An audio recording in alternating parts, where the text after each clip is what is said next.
I've mentioned this a lot on the show about celebrities and delusions of grandeur, the sort of thing that you come away thinking, what? I remember working with a rather famous record producer who one day told me that he couldn't go out and get his sandwich because, well, he'd be mobbed if he went. True stories, honestly. These things, you don't make them up. You can think, what, right?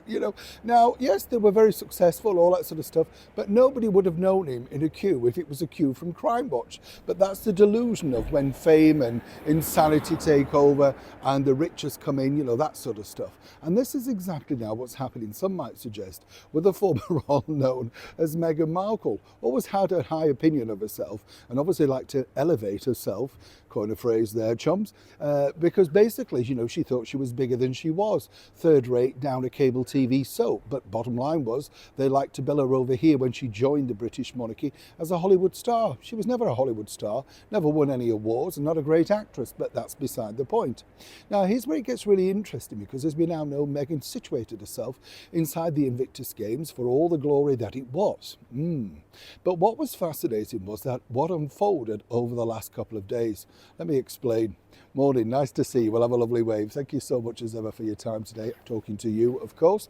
By the way, I'm glad you enjoyed the video with the about pop stars and Taylor Swift and stuff, but a lot of you commented on the record players and stuff like that. It's funny, isn't it, how a memory of a picture reminds you of the first thing, that you bought. What was your first record player, in fact, or were you sort of a transistor person first? Because I remember getting a record player that I got, I had to buy it myself, oh, good experience, and I got it on a catalogue, you know what I mean, where you paid so much every week, and I remember my dad saying to me, Neil, if you don't pay it, it's going back, make sure you get a Saturday job.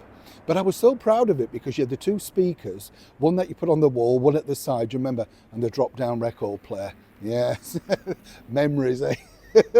That's the thing about our channel and chums. It basically makes you open, you think, I forgot about that record player till I was pushing all of those pictures out, and I thought, yeah, I wonder what I did with that. Never know where you do these things, do you?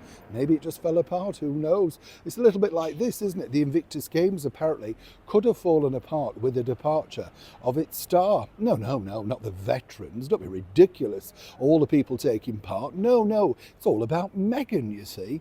And as we've seen over the last few days, it's all about her designer outfits, her look, her smiling to camera, her face planting Prince Harry with kisses, him looking furious behind the scenes.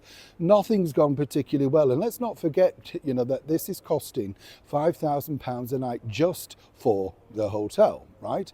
But Meghan had to depart, leaving on a private jet plane, right? All about the climate and saving the, oh goodness, what a load of claptrap those two come out with, the travelist stuff, all of that. And then, of course, it's private jets all the way. Now, according to the source, this came as a shock to people, the higher echelons over Invictus, because they believed that Meghan was sticking it out for the entire week. And as I told you previously, there's another thing that she has going as part of the reason why. But here's where it gets really interesting, because they didn't want to tell the main bods, the main people, because apparently Meghan and Harry feared that with her departure, ticket sales for all the major events might drop. Apparently, apparently, she conceded that, she could draw people in. Well, if she felt so strongly about it, why didn't she stick around to draw the people in, So many people, and there are fans of Harry and Meghan, you can't dispute that.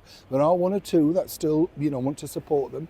But if she wanted to support them so much, why didn't she stick around? But no, had to dash on that private jet. So for all those that are looking at Meghan and saying, oh, look at the way she's so kind, and whatever. Listen, a couple of days in, a few designer outfits, lots of plugs, barely a mention on social media, and the bottom line is she's off.